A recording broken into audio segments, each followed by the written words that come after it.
Assistant டைரக்டராக நான் 40 படத்துக்கு மேலே ஒர்க் பண்ணேன். அப்புறம் டைரக்டர் ஆனேன். 10 படம் ஒர்க் பண்ணிவிட்டு, பட் இன்றைக்கெல்லாம் வேறு மாதிரி இருக்குது. அதில் ஷார்ட் ஃபிலிம் பண்ணிவிட்டு டைரக்ட் பண்ணணுன்னு தான் வராங்க. அவர் ஒரு டான்ஸ் மாஸ்டராக இருந்து இயக்குனர் ஆனது. இன்னொருத்தர் கூட இருக்காருன்னு நினைக்கிறேன், லாரன்ஸ் மாஸ்டர். அவர் நடிகர் அவங்களும் இருக்கார். அதனால் இப்போ ராஜசேகர் சார் வந்து ஒரு சிறப்பான ஒரு திறமை தான் அது. ஏன்னா அவங்களுக்குள்ள அந்த கிரியேட்டிவிட்டி இல்லைன்னா அவங்க நடன அசைவுகளே அமைக்க முடியாது. அவங்க டைரக்டரோட சிறப்பான கலைஞர்கள், அவங்க டான்ஸ் மாஸ்டர்கள். அதனால் அவருக்கு என்னுடைய வாழ்த்துக்கள். நான் இங்கே வந்ததுக்கு ஒரே காரணம், இந்த படம் இல்லை, நீங்களாம் இல்லை. பிரேம்நாத் பாப்பா கொஞ்சம் மூடி, இது உனக்காக தான் கொண்டு வந்தேன். அங்கே இருந்து என்ன அவன் துண்டு எடுத்துகிட்டு போகிறானேன்னு யோசிப்பாங்க. எனக்கு கொடுத்ததை நான் உனக்கு கொடுத்ததை. வாசு மாஸ்டர் எங்கே வாங்க. இங்கே இன்னொரு துண்டு இல்லை, ஒன்று தான் கொடுத்தாங்க.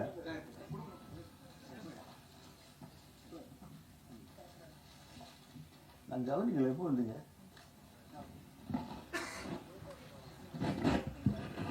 கரெக்ட். இந்த 2 பேரையுமே என்னால் மறக்கவே முடியாதுங்க வாழ்க்கையில். இந்த உயரத்திற்கு அவங்க ஒரு காரணம். அது ஏன்னு அவங்களுக்கே தெரியாது. தெரியுமா? தெரியாது. செல்வமணிக்கு தெரிஞ்சிருக்க வாய்ப்பு இருக்குது. ஏன்னா நம்ம தமிழ் தமிழ் படைப்பாளிகள் சங்கம்னு ஆரம்பிக்கிற பாலச்சந்தருக்கு அடியெல்லாம் விழுந்தது. அதில் அந்த மாதிரி ஒரு ஆரம்பிக்கிற நேரத்தில் பெப்சியோடு நம்ம ஒர்க் பண்ணக்கூடாது அப்படின்னு ஒன்று போட்டாங்க. நான் வீரத்தாலாட்டுன்னு ஒரு படம் எடுத்துகிட்டு இருந்தேன். அது 1997 97 இல்லை 97 98. அப்போ பாட்டு எப்படின்னா 50 டான்சர்ஸ், இளையராஜா மியூசிக்கு, பாட்டு படு ஹிட்டான சாங்ஸ். இது எப்படா எடுக்கிறது? பெப்சி தொழிலாளர்கள் இல்லாமல் அவங்கள மாதிரி டான்சர்ஸ் எங்கே கிடப்பாங்க? அவர் எங்கே பிடிச்சாரோ என்னமோ தெரியல. 25 கேர்ள்ஸ் 25 பாய்ஸ், 2 சாங்கு தேனியில். அதில் தான் நான் அவரை முதல்ல பார்த்தேன். தமிழ் படைப்பாளியாக ஒரு தமிழனிடம் வந்தவர் வாசு. இந்த வாசு தான் நான் இங்கே நிற்கிறதுக்கு முதல் காரணம். அவருக்கு உதவியாளராக வந்தவர் பிரேம்நாத். அப்பப்போ அதுக்கப்புறம் சந்திப்பேன். நேற்று அதிர்ச்சி ஆகிட்டேன். என்னடா என்னையா தயாரிப்பாளர்னு சொல்கிற? அது அவ்வளோ ஈஸியான வேலையாக உண்மையிலே சொல்கிறேன். அம்மா ராஜசேகர் இந்த படத்துக்கு எவ்வளவு கஷ்டப்பட்டிருப்பாருன்னு எனக்கு நல்லா தெரியும். As a father, as a producer, இது 2 நான் இருந்த உண்மையிலேயே இங்கே நான் நிற்கிறதுக்கு துள்ளுவதோ இளமை ஆடியோ லான்ச்சில் நிற்கிற மாதிரி தான் நிற்கிறேன். அந்த பையனை பார்க்கும்போது அந்த வயசில் தனுஷ் எப்படி இருந்தோ அப்படியே தான் இருக்கார். நான் துள்ளுவதோ இளமை, காதல் கொண்டேன் 2க்குமே ஆடியோ லான்ச் எதுவும் பண்ணலை. அப்போ அதுக்கெல்லாம் வசதி இல்லை இன்னைக்கு. அந்த ஒரு உதாரணம் என்னென்ன, ரொம்ப ஆரோக்கியமாக இருக்கிறவன் நான். இன்றைக்கி 72 இயர்ஸ் ஆகுது எனக்கு. நான் நிற்கிறத வச்சே நீங்கள் சொல்லலாம் நான் ஆரோக்கியமாக இருக்குன்னா இல்லையா அப்படிங்கிறது. எனக்கு இப்போ சுகர் இருக்குது. எப்போ சுகர் வந்ததுன்னு என்னால் டேட் வைஸ் கூட சொல்ல முடியும். துள்ளுவத இளமை, காதல் கொண்டேன், அந்த 2 படம் ரிலீஸ்க்கு அப்புறம் தான் இந்த விஜய் ஹாஸ்பிட்டலில் போய் செக் பண்ணோம். சுகர் இருக்குன்னாங்க. 2 சுகர், 2 பிள்ளைங்க நல்லா வந்துருச்சு. அது ஒரு சுகர் கூட, இது ஒரு சுகர், 2 சுகர் வந்தது. ஆனால் ராஜசேகர் சார், உங்களுக்கு சுகர் வரக்கூடாது. நீங்கள் உங்களுக்கு ஆமாம், நீங்கள் ஒரு ஒற்றுமை இருக்குமா அதில்? நான் இவ்வளவு தூரம் நிற்கிறது என் மனைவி தான் காரணம். எனக்கு அவங்க துள்ளுவதோ இளமையில் நாட்டுப்புற பாட்டு தான் என்னுடைய முதல் ப்ரொடக்ஷன். அது 1 இயர் ஓடிச்சு அந்த படம். நீங்கள் வைப்பீங்க? ஓ, நீங்கள் ரொம்ப நாளாக எனக்கு தொந்தரவு பண்ணிக்கிட்டே இருந்திருக்க, எனக்கு தான் தெரியல. அப்போ இருந்து இந்த இடத்துல என் மனைவியை பற்றி நான் சொல்லித்தான் ஆகணும். என் மனைவி விஜயலட்சுமியை பற்றி சொல்லாமல் எந்த மேடையிலிருந்தும் நான் இறங்க மாட்டேன், கழுத்தை பிடிச்சி விட்டாள்னா கூட. ஏன்னா அவங்க இல்லைன்னா இந்த குடும்பமே இல்லை இன்னைக்கு வரைக்கும் அவங்க ரொம்ப சொற்பமான படிப்பு, ஒரு கிராமத்தில் ஏதோ நான் ஒரு அந்த நேரத்தில் ஒரு உத்தியோகம் பார்த்துட்டு இருந்ததுனால ஏமாந்து எனக்கு பொண்ணை கொடுத்துட்டாங்க. வந்தாக்க மதுரையில் வந்து குடியிருந்தோம். 2 ரூபா கொடுத்து கத்திரிக்காய் வாங்கிட்டு வர சொன்னாக்க பாக்கி சில்லறை எண்ணி வாங்க அவங்களுக்கு தெரியாது. அவ்வளவு இன்னசென்ட். இது என்னடா யோசிக்கிறேன் நான். நிஜமாக ஒவ்வொரு ஆணும் யோசிக்க வேண்டிய யோசனை இது. நான் யோசித்தேன், ஏன் இந்த அம்மா இப்படி இருக்காங்க, இப்படி வச்சுட்டா அது எப்படி இவங்க. அதுக்கப்புறம் காலங்கள் போகுது, சென்னைக்கு வர்றோம், படம் தயாரிக்க வேண்டிய நிலைமை வருது. அப்போ தான் நான் யோசித்ததனுடைய விளைவு, இவங்களை ஏன் ப்ரொடியூசர் ஆக்கக்கூடாது, ஒரு நல்ல ஒரு பையை வாங்கி கொடுத்து ஏமாற்றணும் இல்லையா. பை நிறைய கடன் வாங்கி பணத்தை போட்டு அந்த தோளில் போட்டு நீ தான் ப்ரொடியூசர், விஜயலட்சுமி கஸ்தூரி ராஜா வழங்கும்னு போட்டு, அதுக்கப்புறம் 1000ல் ஒருவன் அப்படின்னு ஒரு படம் 33 கோடி ரூபா பட்ஜெட்டு, அதையும் அவங்க தான் எடுத்தாங்க. அந்த திறமையை அவங்களே வளர்த்துக்கிட்டதுனால அவங்க பட்ட கஷ்டங்கள், கோர்ட்டுக்கெல்லாம் போயிருக்கோம், ஸ்டேஷனுக்கெல்லாம் போயிருக்கோம். நீங்கள் இவ்வளோ தூரம் நீங்கள் கூட இருக்கீங்க அப்படிங்கும்போது நீங்கள் எவ்வளோ சிரமப்பட்டிருப்பீங்க அப்படிங்கிறத என்னால் உணர முடியுது. அதுக்காக சொல்கிறேன். வந்துச்சா? இதனால தான் வந்ததா? இல்லை, பயப்படாதீங்க. உங்கள் பையன் ரொம்ப சுகர் மாதிரி இருக்கார், உங்களை நல்லா காப்பாற்றுவார், நல்லா பண்ணியிருக்காரு. அந்த ட்ரெய்லர் பார்த்தோம், அற்புதமான ட்ரெய்லர். ஒரு புது பையன்னு யாராலையும் சொல்ல முடியாது. இப்போ நீங்கள் ஒரு கட்டாயமாக வாரிசுகள் வரணுங்கிறது இல்லை, தலையெழுத்து இருந்தால் வந்து தான் தீருவாங்க. நீங்கள் என்ன சொன்னாலும் படிக்க வைக்க முடியாது.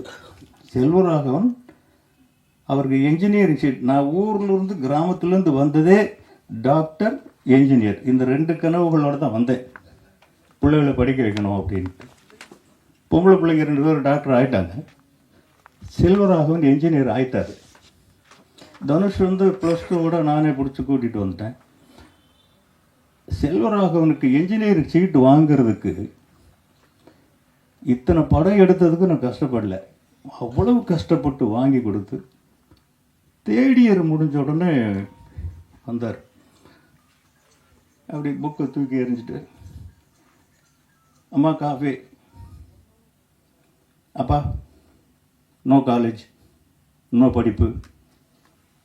என்னடா சொல்கிறான் இவன், எனக்கு நான் ஏதோ ஜோக் அடிக்கிறேன்னு நினச்சேன். இல்லைப்பா, சீரியஸாக தான் சொல்கிறேன், சினிமா தான். இப்படி பாலச்சந்திரன் மாதிரி இப்படி பிடிச்சி சொல்கிறார், இதாங்கிறான். அந்த சீட்டு வாங்கிறதுக்கு தெருவாக அசிஸ்டன்ட் டைரக்டர் கூட நான் அவ்வளோ வலையிலைங்க வாங்கி ஈஸியாக சொல்கிறான்.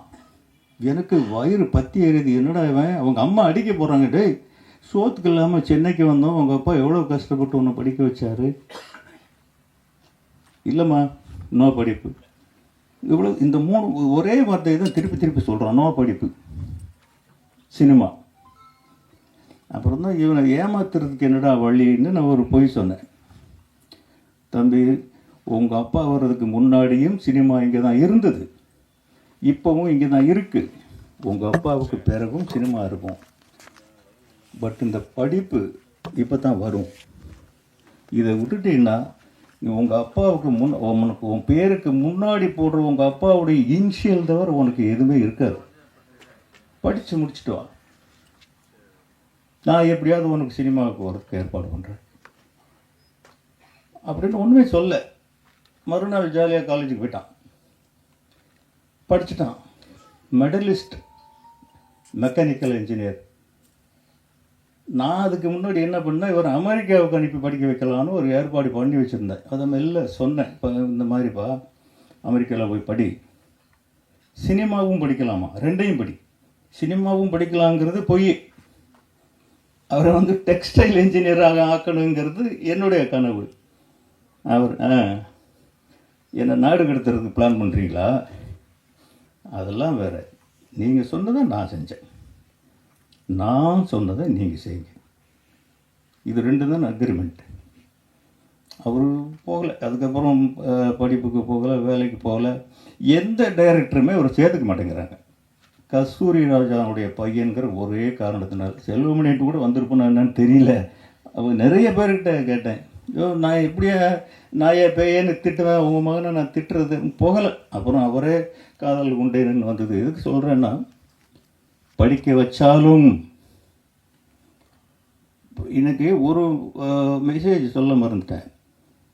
என் பேரன் ஹீரோவாக நடிச்சிருக்கான். இப்போ நிலவுக்கு என் மேலே நடி கோபம் 3வது தலைமுறை அந்த இடத்துல வருது. +2 நல்ல ஸ்டூடெண்ட்டு.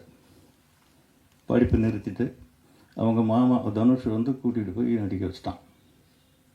ஆக படிக்கணும், வந்தால் படிக்கணும். அதனால் என்ன பிரயோஜனம்? அதை விட சினிமாவை படித்தா நான் கூட அந்த பையன் சொன்னான், அந்த என் பேரன் வந்து சொன்னான், நான் விஸ்காம் படிக்க போகிறேன் தாத்தா அப்படின்னா.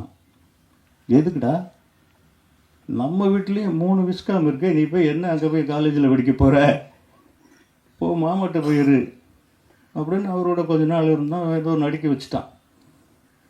ஆக 4 வருஷம் வீணாக போய்டும் ஒரு டிகிரி வாங்குறதுக்கு. யாரையும் படிக்க வேணான்னு சொல்ல, படிக்க வந்தால் படிப்பு தான். படிப்பு வரலையா, சினிமாவா, அந்த சினிமாவில் போட்டு அமைக்குங்க. அதில் அவன் திறமையை வளர்த்துக்கட்டும். அவன் படித்து முடித்து அதுக்கப்புறம் அவன் தாடியை வளர்த்து, ஒவ்வொன்றுக்கும் ஒரு பருவம் இருக்குது, ஒரு பக்குவம் இருக்குது. எது வருமோ அதில் பிள்ளைங்களை செலுத்துறது தான் புத்திசாலித்தனம். அந்த பையனுக்கு நல்ல சினிமா வருது, நல்ல கண் இருக்குது, நல்ல அழகாக இருக்கான், ஃபிட்னஸ் ரொம்ப எவ்வளோ கஷ்டப்பட்டாரு தெரில, இவ்வளோ நல்லா ஃபிட்னஸ் இருக்குது. இதுக்கெல்லாம் என்ன பாடுபடுறாங்கன்னு எங்கள் பசங்களை நான் பார்த்துட்டு தானே இருக்கேன். தனுஷ் 6 பேக்கெல்லாம் வச்சுருக்காரு. அப்படின்னா ஒரு தடவை இது இந்த